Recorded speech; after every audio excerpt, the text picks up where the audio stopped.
Hello everyone and welcome back to my channel. So, in this video we will talk about nutrition in human beings. So, ये जो topic है ये इस chapter में से है that is known as nutrition in animals, जिसके basically this is the second part of that particular chapter. और इसके फर्स्ट पार्ट में हमने डिस्कस किया था कि अमीबा और हाइड्रा ये दो भी और एक ऑर्गेनिज्म है, एक टाइप ऑफ ऑर्गेनिज्म है. अमीबा एक माइक्रोस्कोपिक ऑर्गेनिज्म है एंड हाइड्रा की अगर हम बात करें तो वो एक एक्वेटिक प्लांट टाइप ऑर्गेनिज्म है, but it comes under the category of animal. ठीक है, it looks like a plant, grows on soil, but it is a type of animal. ठीक है, तो हमने उन दोनों के डाइजेशन एंड न्यूट्रिशन के बारे में डिस्कस किया था. इस वीडियो में हम ह्यूमन बींग्स के न्यूट्रिशन के बारे में डिस्कस करेंगे. नॉट डाइजेशन बट क्या क्या प्रोसेसेस होते हैं उनको डिस्कस करेंगे. So briefly there are 5 steps involved in nutrition in animals including human beings. तो अगर हम ऊपर से शॉर्टली बात करें ऐसे शॉर्टकट में तो 5 मेन स्टेप्स होते हैं जो कि एनिमल्स के न्यूट्रिशन में इन्वॉल्व होते हैं, यानी न्यूट्रिशन में 5 स्टेप होते हैं and animals including human beings as well. सबसे पहला जो चीज़ हम डिस्कस करेंगे that is this flow chart, या फिर आप बोल सकते हो nutrition cycle in human beings over here. So ये एक प्रोसेस ऑफ न्यूट्रिशन है. ऑफ कोर्स सबसे पहले होता है इंजेशन, जिसके बारे में हम डिस्कस करेंगे. Then the food goes inside the body. Then the process of digestion occurs. Digest हो जाता है जब एक बार food, तो वो digested food body absorb करती है and assimilation is done. And lastly जो waste material होता है that is thrown out from the body और excreted, तो वो egestion कहलाता है. Alright, तो अब इन चारों टॉपिक को हम डिटेल में पढ़ेंगे.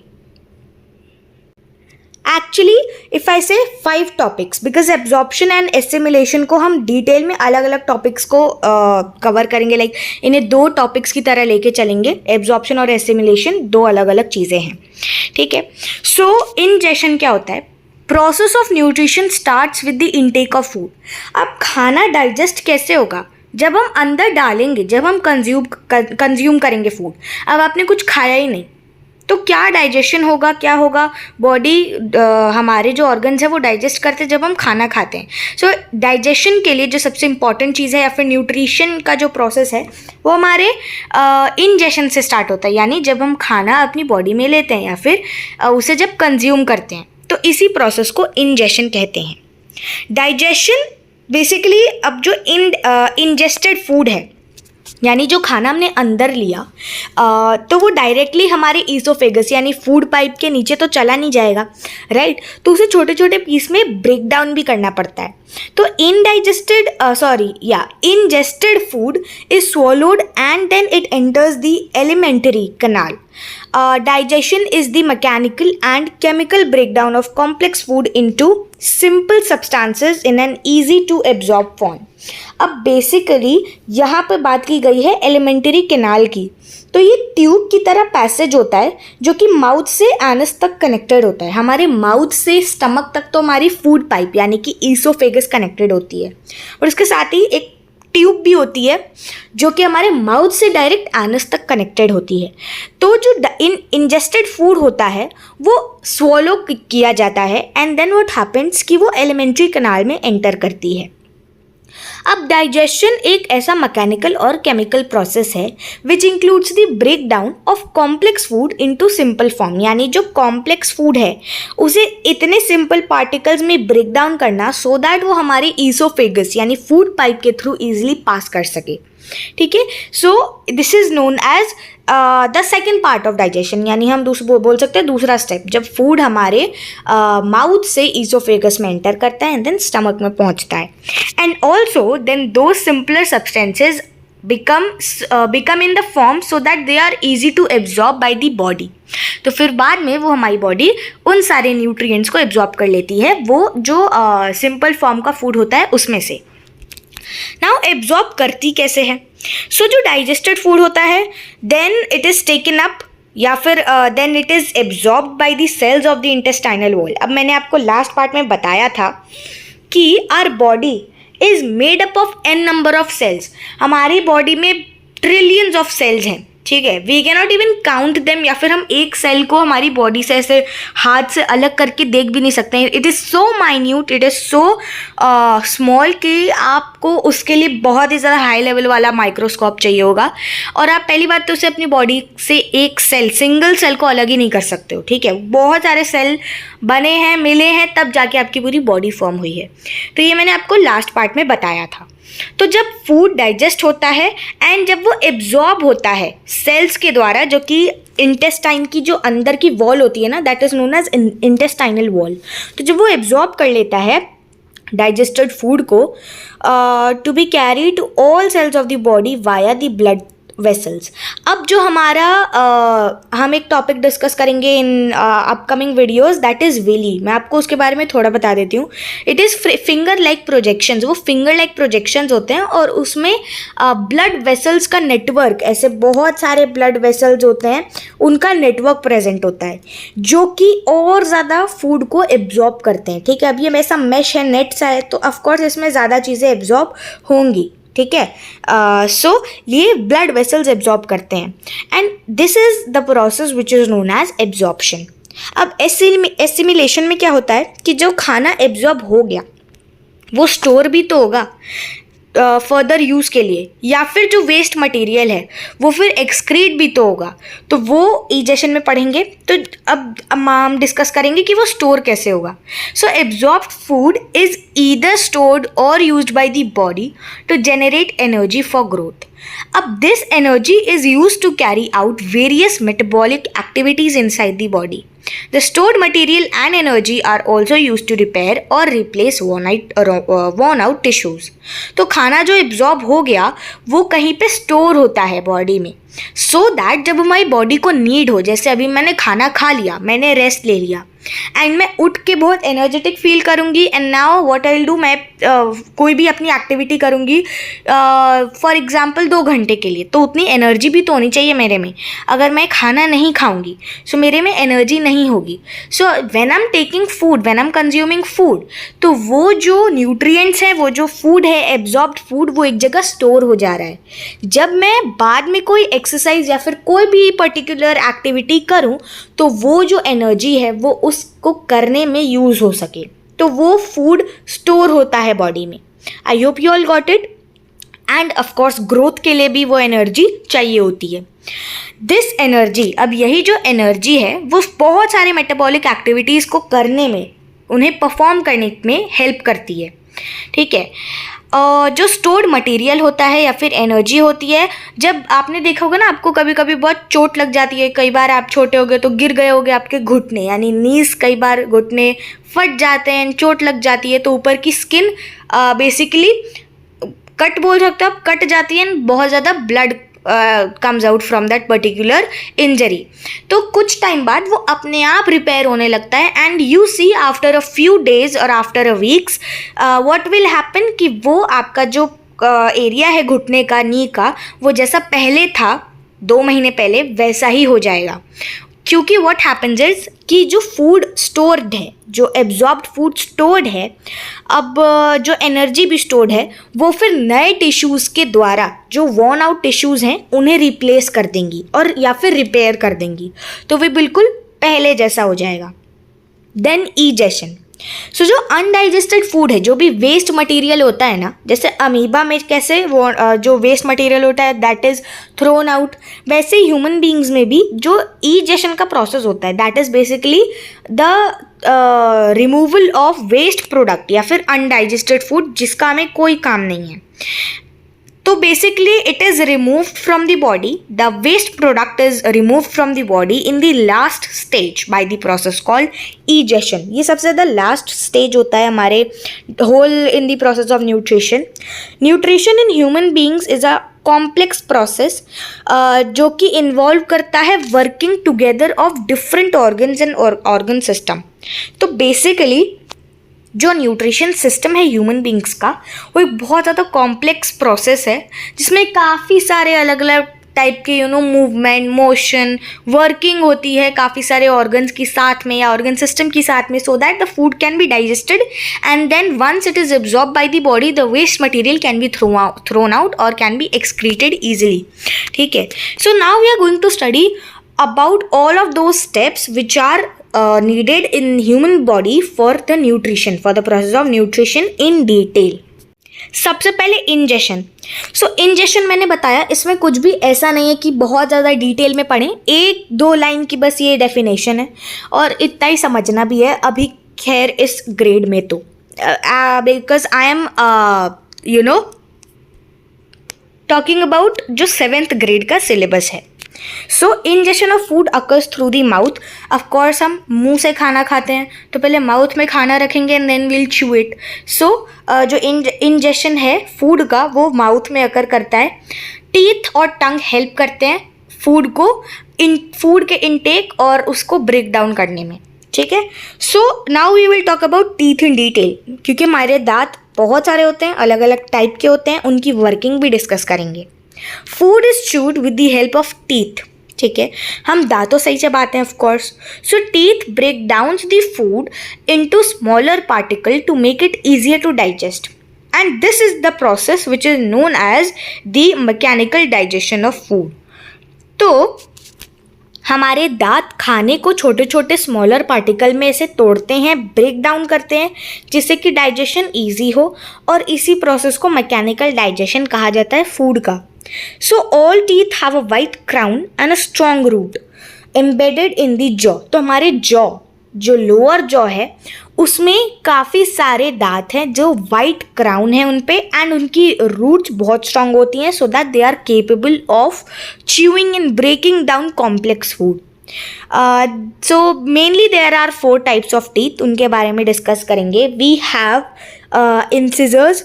सो ये जो टीथ होते हैं, ये जो दांत होते हैं, ये फ्रंट में, माउथ के फ्रंट में पाए जाते हैं. जो बीच के दांत आपने देखे होंगे ना, so they are known as incisors. They are like chisel, जैसे खुरपी होती है ना, आपने देखा होगा एग्रीकल्चर के टाइम या प्लांटिंग के टाइम खुरपी जो होती है ना, आगे से जो लाइक स्ट्रेट होती है, like I am talking about this. कुछ ऐसा सा एक टूल होता है which is used in agriculture. I don't know if I am wrong और राइट कि इसे खुरपी बोलते हैं यहाँ, बट लाइक अ शवल के टाइप का एक होता है टूल. सो उसे ही चिजल बोला जाता है. ठीक है, सो उसे ही हम that particular type of teeth is known as incisor. ये माउथ के फ्रंट में ही होते हैं, 4 दांत जो आगे के होते हैं एंड ये खाने को जैसे बाइट करते हैं ना, हम कोई भी फूड का ऐसे बाइट लेते हैं तो ये जो आगे के 4 दांत हैं इंसिजर्स, यही फूड की बाइट लेने में और कट करने में हेल्प करते हैं. So total in our mouth there are 8 incisors. ये जो होते हैं ना दांत, ये 4 होते हैं ऊपर और 4 होते हैं नीचे, तो 4 8 इंसिजर्स होते हैं. There are total of 8 incisors in our mouth. Then comes canines. So ये शार्प होते हैं और ये इंसिजर्स के बगल में, साइड में, next to incisors they are found. Like वो इंसिजर्स के साइड में होते हैं, लाइक 2 कोनों में, लाइक कॉर्नर्स में, ऊपर नीचे. कैनाइन्स जो होते हैं वो शार्प होते हैं और उनके पॉइंटेड एंड्स होते हैं. ठीक है, आप अपने देखना, आपके जो फ्रंट के 4 टीथ्स होंगे ना, 4 टीथ ऊपर और 4 दांत नीचे, एंड देन उनके बगल में साइड में एक कैनाइन होगा एंड देन राइट साइड पे भी एक होगा, देन सेम ऊपर अपर जॉ पे भी, तो 2 कैनाइन्स ऊपर भी होंगे. So there are total of 4 canines on either side of the incisors. ठीक है, दोनों साइड, इंसिजर्स के दोनों साइड के कॉर्नर्स पे कैनाइन्स आर फाउंड, 2 ऊपर 2 नीचे, so that there are 4 canines in total. ये बहुत लेके शार्प होते हैं एंड ये टीयरिंग में हेल्प करते हैं. ठीक है, जो लोग नॉनवेज खाते हैं, जो कि मीट खाते हैं, उन्होंने देखा होगा when you tier the flash, so what happens कि जो कैनाइन्स होते हैं ना, दे आर पॉइंटेड, वही हेल्प करते हैं टीयरिंग में. ठीक है, नाउ प्रीमोलार्स. सो ये ब्रॉड होते हैं, इनका फ्लैट स्ट्रक्चर होता है एंड ये क्रश करने में, फूड पार्टिकल को ऐसे क्रश करने में हेल्प करते हैं. ये टोटल 8 होते हैं, 4 ऊपर 4 नीचे. So we have total 8 premolars in our mouth. ठीक है, ये ब्रॉड होते हैं, फ्लैट होते हैं, एंड ये जैसे आपने देखा होगा ना गाय या फिर जो रूमिनेंट्स होते हैं ना गाय, उनके कैसे दांत होते हैं, फ्लैट होते हैं, सिर्फ चबाने में काम करते हैं। सो वो प्रीमोलार्स कहलाते हैं। ये क्रश करने में हेल्प करते हैं। मोलार्स ये they are found at the back of the jaw. ठीक है, जॉ के एकदम पीछे अंदर की साइड ये दांत होते हैं। 6 ऊपर होते हैं, 6 नीचे, 3 लेफ्ट में, 3 राइट में, ऊपर भी 3 लेफ्ट में, 3 राइट में। ठीक है, ये इनकी बहुत स्ट्रॉन्ग रूट्स होती हैं। ये भी फ्लैट होते हैं बट ये ग्राइंड करने में हेल्प करते हैं। लाइक एंड में जो खाना बस ग्राइंड होना होता है ना, वो करने में हेल्प करते हैं। और ये टोटल 12 होते हैं। मैंने बताया 6 ऊपर 6 नीचे। We have a diagram also to understand this topic better. Incisors as I told you white crown होता है and these are the roots. ठीक है, this is we are talking about the front view. ठीक है, canines ये यहाँ से pointy होते हैं, शार्प होते हैं, crown and root. Then we have premolars, ये ऐसे फ्लैट टाइप होते हैं and they are help in crushing the food. And molars ये ऐसे, और ये भी फ्लैट होते हैं but they help in grinding. तो उनका ऊपर का सरफेस जो है that is a little different from premolars. ठीक है, so appearance of the first tooth in the infants is called teething. सो जब इन्फेंट्स यानी कि बहुत छोटे बच्चे और होते हैं और उनके पहली बार दांत आते हैं तो उसे टीथिंग कहा जाता है। So infants start teething when they are about 4 और between 7 months old। तो जब वो 4 से 7 महीने के हो जाते हैं, इनके बीच में बेसिकली उनकी जो दांत हैं वो आने लगते हैं। अब जो शुरू के 20 दांत होते हैं, the first set of 20 teeth is formed and that is called temporary teeth, या फिर हम बोलते हैं ना दूध के दांत। so they are milk teeth और ये टूट जाते हैं basically when you grow up, like at the age of 11 to 12 आपके सारे मिल्क टीथ टूट जाते हैं। कम ही चांसेस होते हैं कि 14-15 तक आपके अभी 1-2 मिल्क टीथ हैं, बट जनरली 12 तक all of them break, तो वो टूट जाते हैं। ठीक है, so at 6 years of age the temporary teeth started falling off gradually। I said कि 6 साल से, जब आप 6 साल के होते हैं वो निकलने लगते हैं, बट या 12 is like the maximum limit. 12 साल तक भी काफ़ी लोगों के दांत जो दूध के होते हैं वो टूटते हैं। Making way for the permanent set of teeth. अब जब वो टूटते हैं तो ही तो परमानेंट टीथ निकलते हैं, right. Once they all break, उसके बाद परमानेंट टीथ आते हैं। Alright, an adult human being has a set of 32 permanent teeth. Adult के 32 दांत होते हैं, 32 परमानेंट टीथ होते हैं। अपर जो the upper and lower jaws in the mouth have 16 teeth each, मतलब 32, सो 32 का हाफ यानी कि 16 teeth on the upper jaw and 16 teeth on the lower jaw. ठीक है, and as I said 4 canines, 2 incisors, 4 premolars and 6 molars in each jaw। ठीक है, मतलब ऊपर 4 canines, नीचे 4 इंसिजर्स ऊपर, 4 नीचे, 2 कैनाइन ऊपर, 2 कैनाइन नीचे, 4 प्रीमोलार्स ऊपर तो 4 नीचे, 6 मोलार्स ऊपर तो 6 मोलार्स नीचे। ठीक है, ये होता है उनका लाइक सब arrangement. Last pair of molars are called wisdom teeth, जो कि 17 से 18 साल की एज में आते हैं। आपने सुना होगा विजडम टीथ, तो वो एकदम लास्ट पेयर ऑफ मोलार्स होते हैं। ठीक है, वो एकदम एंड में आते हैं। काफ़ी दर्द भी होता है कई लोगों को जब वो विजडम टीथ उनके निकलता है, बट अभी ये लाइक 17 to 18 ईयर्स की एज में निकलता है। Okay, so now we will talk about tongue. The tongue is a muscular organ. अब टीथ के साथ टंग भी तो हेल्प करता है फूड को क्रश करने में एंड ग्राइंड करने में, तो एक मस्कुलर ऑर्गन है, ये मिक्सिंग में हेल्प करता है। तो जब च्यूड फूड यानी जब दांतों ने अपना काम कर दिया, when teeth have are done with their work, उन्होंने अच्छे से चबा लिया, तो उसे सलाइवा में मिक्स करने में टंग हेल्प करता है। ठीक है, एंड देन उसे निगलने में भी, स्वॉलो करने में ही टंग ही हेल्प करता है, because it is a muscular organ. तो वो मसल से ऐसे पुश बैक करेगा स्वॉलो लाइक च्यूड फूड को, जो कि सलाइवा के साथ मिक्स होगा, to so that it goes down through our oesophagus. It has taste buds that detect different taste present in the food. अब खाने में लाइक कुछ फूड बहुत स्पाइसी होता है, किसी का टेस्ट सार होता है, डेजर्ट्स आर ऑलवेज स्वीट। ठीक है, स्नैक्स आर सॉल्टी। ठीक है, सो व्हाट हैपन्स कि जो हमारी टंग है उस पर टेस्ट बड्स हैं। ठीक है, जो कि अलग अलग टेस्ट को डिटेक्ट करते हैं जो कि फूड में प्रेजेंट होता है। Taste buds are located around small structures on the upper surface of tongue. Tongue की ऊपर की जो सरफेस होती है ना, उस पे छोटे छोटे सर्कल्स जैसे आपने देखा होगा, बहुत minute, there are structures present, that is called papillae, ठीक है, एंड उसी में टेस्ट बर्ड्स होते हैं। तो papillae basically taste buds are located there, so that is called papillae. These structures are responsible for detecting different taste such as salty, sour, bitter and sweet। जैसा मैंने बोला कि वो सारे जो टेस्ट बर्ड्स होते हैं, वो सारे स्ट्रक्चर्स, उन्हें टेस्ट बर्ड्स कहा जाता है, जो कि रिस्पॉन्सिबल होते हैं, बेसिकली वही डिटेक्ट करते हैं कि क्या टेस्ट है, whether it is bitter, it is sweet, salty और वटेवर, ठीक है, कैसा भी टेस्ट होता है। तो वो टंग के सरफेस पर जो पैपिले होता है उसमें टेस्ट बर्ड्स जो प्रेजेंट होते हैं उनका काम होता है। And we are done with the video. सो इस वीडियो में हमने बेसिकली बहुत ब्रीफ में पढ़ा न्यूट्रिशन के बारे में ह्यूमन बींग में, एंड उसमें भी हमने इंजेशन, टीथ एंड टंग के बारे में पढ़ा है। नेक्स्ट वीडियो में हम प्रॉपर डाइजेशन के बारे में बात करेंगे और ह्यूमंस के डाइजेस्टिव सिस्टम के बारे में बात करेंगे, जिसमें oesophagus, buccal cavity, stomach, then pancreas, gall bladder, small intestine, large intestine, सबके बारे में बात करेंगे। So yeah, we will meet again in the next video. Till then, take care, bye bye, and thanks for watching.